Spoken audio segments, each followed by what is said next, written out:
Good evening everyone. నిన్న మనము geometry టాపిక్లో పార్ట్ 2లో థీరమ్స్ వరకు నేర్చుకున్నాం కదా. ఈరోజు స్ట్రక్చర్ ఆఫ్ జామెట్రీ ఏ విధంగా ఉంటుంది అనేది చూద్దాము. ఓకే, స్ట్రక్చర్ ఆఫ్ జామెట్రీ అనేది డిపెండ్స్ ఆన్ 6 స్టేజెస్. 6 స్టేజీలో ఉంటుంది స్ట్రక్చర్ ఆఫ్ జామెట్రీ. జామెట్రీలో మనకు మెయిన్గా ఏముంటాయి, థీరమ్స్ అనేది ఉంటుంది. ఆ థీరమ్స్లో ఏ ఏ పార్ట్ ఉంటుంది అనేది చూద్దాం. జనరల్ ఇన్ఫర్మేషన్ అంటే ఏంటి, మనకు థీరంలో ఇచ్చేటువంటి ఇన్ఫర్మేషన్ని జనరల్ ఇన్ఫర్మేషన్ అని అంటారు. ఒక థీరంలో మనకి ఇచ్చిన ఇన్ఫర్మేషన్ ఏమంటారు, జనరల్ ఇన్ఫర్మేషన్ అంటారు. మనకు దానికి మనం ఫిగర్ని డ్రా చేస్తాం. మనకు సర్కిల్ అంటే సర్కిల్ డ్రా చేస్తాం, ఫిగర్ డ్రా చేస్తాం. సర్కిల్ అంటే సర్కిల్, ట్రయాంగిల్ అంటే ట్రయాంగిల్. మనకి ఇచ్చిన ఏ థీరం అయితే ఉంటుందో ఆ థీరంకి సంబంధించిన డయాగ్రామ్ అనేది డ్రా చేస్తాం. ఓకే, మనకి ఇచ్చిన గివెన్ ఇన్ఫర్మేషన్ ఏదైతే ఉంటుందో ఆ గివెన్ ఇన్ఫర్మేషన్ని డాటా అని అంటాం. ఓకే, గివెన్ ఇన్ఫర్మేషన్ని డాటా అంటారు. మనం నిన్న చెప్పుకున్నాం కదా, before if statement is called data. మనం ఏదైతే ఇఫ్ స్టేట్మెంట్కి ముందు ఇస్తాడో దాన్ని డాటా అని, తర్వాత ఆఫ్టర్ ఇఫ్ స్టేట్మెంట్ మనం ఏదైతే ప్రూవ్ చేస్తామో దాన్ని కంక్లూజన్ అంట. ఆఫ్టర్ ఇఫ్ స్టేట్మెంట్ని ఏమన్నాం, కంక్లూజన్. బిఫోర్ ఇఫ్ స్టేట్మెంట్ని డాటా అన్నాం, ఆఫ్టర్ ఇఫ్ స్టేట్మెంట్ని కంక్లూజన్ అంటే మనకు వచ్చిన సొల్యూషన్ ఏదైతే ప్రూవ్ చేయమన్నాడో దాన్ని ఏమంటారు, కంక్లూజన్ అంటారు. ఓకే, కన్స్ట్రక్షన్ అంటే ఏంటి, మనకు కొంత డాటా ఇన్ఫర్మేషన్ ఇస్తాడు, దానికి ఫిగర్ డ్రా చేయడము, ఏ విధంగా డ్రా చేయాలి, ఏ విధంగా కన్స్ట్రక్ట్ చేయాలి, ఏ విధంగా ఒక థీరం ఇస్తే దాన్ని ఏ విధంగా డయాగ్రాము డ్రా చేయాలి, రాయాలి అనేది కన్స్ట్రక్షన్ అన్నట్టు. ప్రూఫ్ అంటే ఏంటి, మనకి ఇచ్చిన థీరం స్టేట్మెంట్ ఉంటుంది కదా, దాన్ని మనము ఇచ్చిన స్టేట్మెంట్ నుండి కంక్లూజన్ తీసుకురావాలి. అలా కంక్లూజన్ని తీసుకురావడాన్ని ఏమంటారంటే ప్రూఫ్ అని అంటారు. అంటే మనకి ఇచ్చిన థీరం నుండి మనకి ఏమి కనుక్కోమన్నాడో అది కనుక్కోవడానికి చేసే ప్రాసెస్నే ప్రూఫ్ అనేది అంటారు. ఓకే, నెక్స్ట్ ఇవనేది 6 స్టేజెస్. జామెట్రీ అనేది ఈ 6 స్టేజెస్, ఎవ్రీ జామెట్రీలో ఈ 6 స్టేజెస్ అనేది కంపల్సరిగా ఉంటాయి. Okay, construction may not be required in the proof of all theorems. అన్ని థీరమ్స్కి కన్స్ట్రక్షన్ అనేది అవసరం ఉండదు. కొన్ని థీరమ్స్కి ఫిగర్ అనేది అవసరం ఉండదు, డైరెక్ట్ ప్రూఫ్ చేయడం ఉంటుంది. కొన్ని థీరమ్స్కి ఏమవుతుంది, డైరెక్ట్ స్టేట్మెంట్స్ ఇస్తాడు. ఓకే, అలాంటి వాటికి కన్స్ట్రక్షన్ అనేది అవసరం అనేది ఉండదు. ఆల్ థీరమ్స్కి అనేది అవసరం ఉండదు, కొన్నింటికి మాత్రమే యూజ్ అవుతుంది కన్స్ట్రక్షన్ అనేది, అన్నిటికీ ఉండదు. Okay, the statement considered as true but not able to proof. Okay, మనం ఒక స్టేట్మెంట్ ఇచ్చింది అనుకోండి, మనకు ఆ స్టేట్మెంట్ని ఆల్రెడీ మనం ట్రూ అని తీసుకున్నాం అనుకోండి, అలాంటి వాటికి ప్రూఫ్ చేయాల్సిన అవసరం అనేది ఉండదు. మనకి ఇచ్చిన స్టేట్మెంట్స్ అనేది ట్రూ అని అన్నాం అంటే దాన్ని ప్రూఫ్ అనేది ఉండదు. సపోజ్ దట్ ఏంటిదంటే కొన్ని థీరమ్స్ ఉంటాయి, కొన్ని స్టేట్మెంట్స్ ఉంటాయి. The sun rises in the east అంటే సూర్యుడు తూర్పున ఉదయిస్తాడు అన్నది అదొక నిత్య సత్యం. దాన్ని ఎవరు ప్రూవ్ చేయాల్సిన అవసరం అనేది లేదు. సూర్యుడు పడమరన అస్తమిస్తాడు. ఓకే, అలాంటి స్టేట్మెంట్లు కొన్ని ఉంటాయి. అలాంటి స్టేట్మెంట్లు అనేవి మనం అవి నిత్య సత్యాలు కాబట్టి అలాంటి వాటిని ప్రూవ్ చేయాల్సిన అవసరము అనేది ఉండదు. ఇలాంటి కొన్ని స్టేట్మెంట్లు అనేవి ప్రూవ్ చేయాల్సిన అవసరము ఉండదు. ఇంకొకటి ఏంటి, కన్స్ట్రక్షన్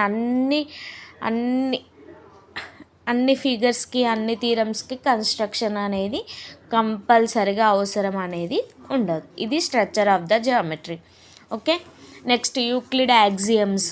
మనం ఏం నేర్చుకున్నాము, థీరమ్స్ నేర్చుకున్నాం కదా, defined words, undefined words, theorems, axioms అని ఫోర్ చూసినాం కదా. అందులో లాస్ట్ వన్ యాక్సియమ్స్ ఏమున్నాయి అనేది చూద్దాం. వీటిని యాక్సియమ్స్ని ఏమంటారు, యూక్లిడ్ యాక్సియమ్స్ అంటారు. యూక్లిడ్ యాక్సియమ్స్ అని ఎందుకంటారంటే, ఈ జామెట్రీ అనే పార్ట్ని మనకు ఎక్కువగా డిజైన్ చేసింది, ఎక్కువగా కృషి చేసింది జామెట్రీ కోసం ఎవరని అంటే యూక్లిడ్. అందుకే మనకి ఈ జామెట్రీని ఏమంటారు, యూక్లిడ్ జామెట్రీ అంటారు. యాక్సియమ్స్ కూడా అతని పేరే పెట్టిల్లు, యూక్లిడ్ యాక్సియమ్స్. యాక్సియమ్స్ని అతనే ప్రూవ్ చేసిండు కాబట్టి దీన్ని యూక్లిడ్ యాక్సియమ్స్ అని అంటారు. ఓకే, ఫస్ట్ వన్ యూక్లిడ్ యాక్సియమ్స్లో ఫస్ట్ లైన్ ఏంటిదంటే, మనం ఏవైనా 2 పాయింట్స్ తీసుకున్నాం అనుకోండి. సపోజ్ ఇక్కడ ఒక పాయింట్ యూనిక్ డిస్టెంట్ అంటే సమ్ డిస్టెన్స్లో 2 పాయింట్స్ని తీసుకుంటే ఈ 2 పాయింట్స్ కూడా మనకు ఒకటే లైన్ అనేది పాసింగ్ త్రో అవుతుంది. దీని గుండా ఒకటే లైన్ పాస్ త్రో అవుతుంది. 2 లైన్లు 3 లైన్లు అనేవి పాస్ అవ్వవు. ఓకే, ఏమని ఇచ్చిండు first, there is a unique line that passes through the given distinct points. There is a unique line that passes through the given distinct points.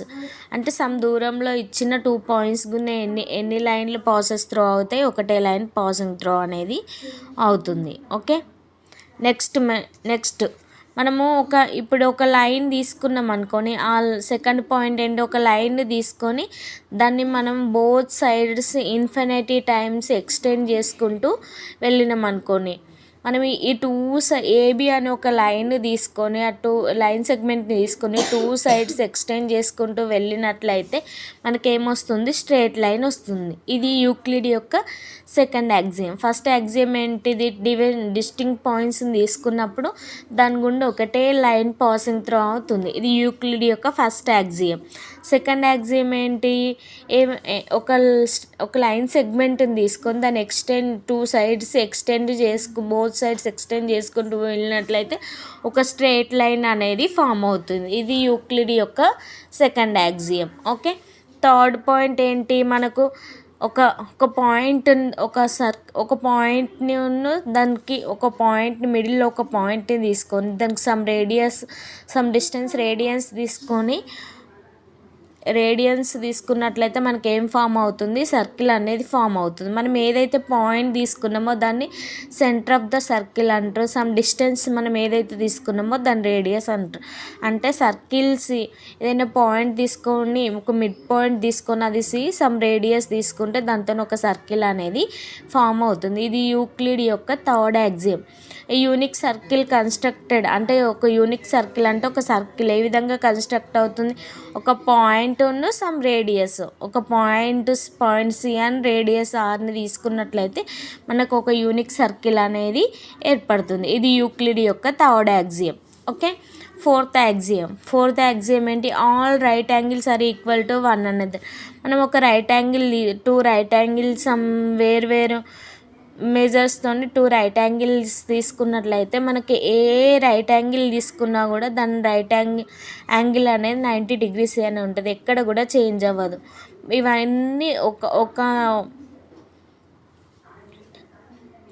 అన్ని యాంగిల్స్ అనేది ఈక్వల్గా ఉంటాయి. సైడ్స్ కూడా చూడండి, ఈ సైడ్ అనేది ఈ సైడ్కి ప్యారలల్గా ఉంటుంది, ఈ సైడ్కి ప్యారలల్గా ఉంటుంది, ఈ సైడ్ అనేది ఈ సైడ్కి ప్యారలల్గా ఉంటుంది.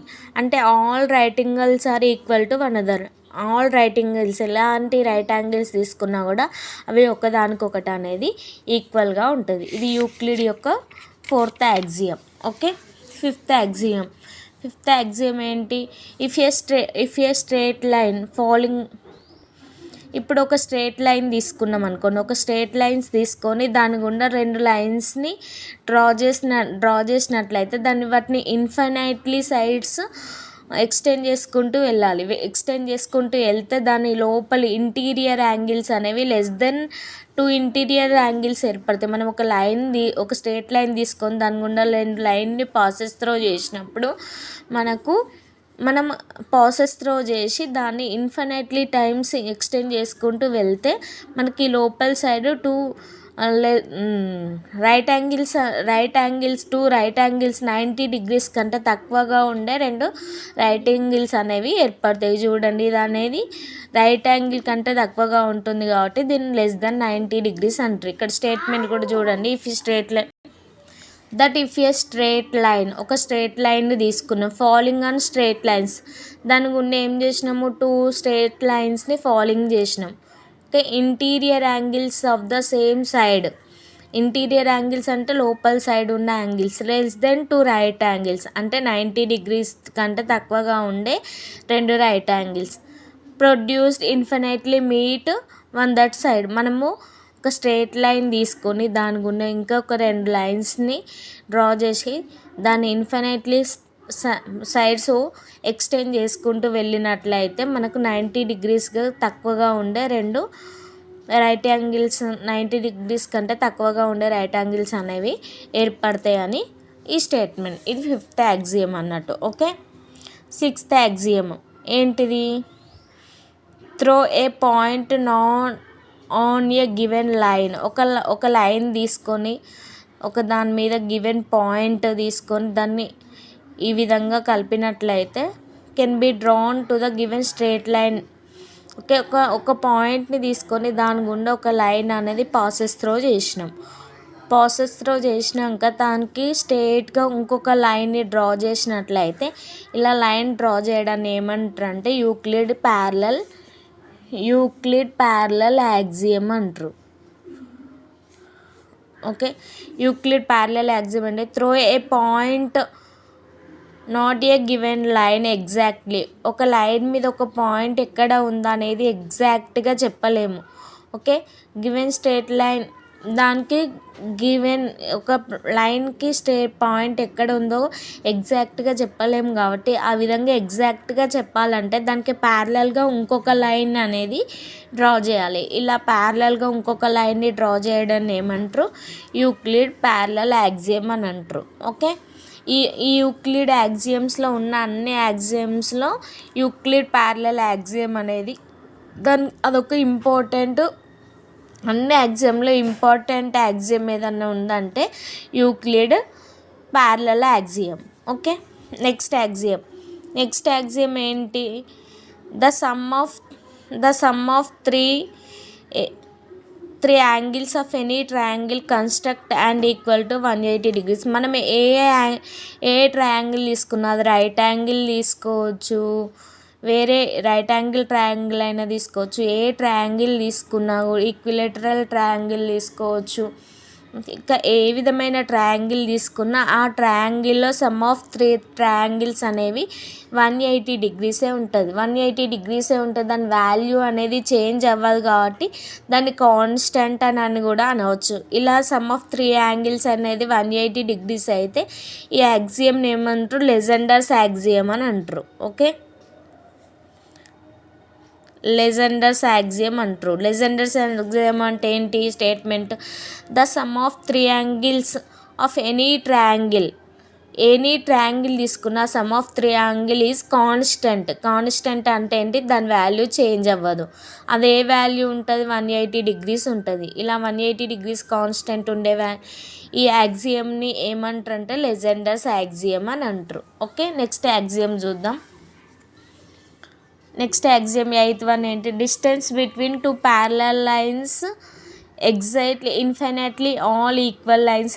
మనం 2 లైన్స్ సేమ్ డిస్టెన్స్తో 2 లైన్స్ తీసుకున్నట్లయితే ఆ 2 లైన్స్ మధ్యలో డిస్టెన్స్ అనేది ప్యారలల్గా ఎనీ 2 ప్యారలల్ లైన్స్ తీసుకున్నట్లయితే దాని మధ్యలో డిస్టెన్స్ని ఏ విధంగా తీసుకోవచ్చు?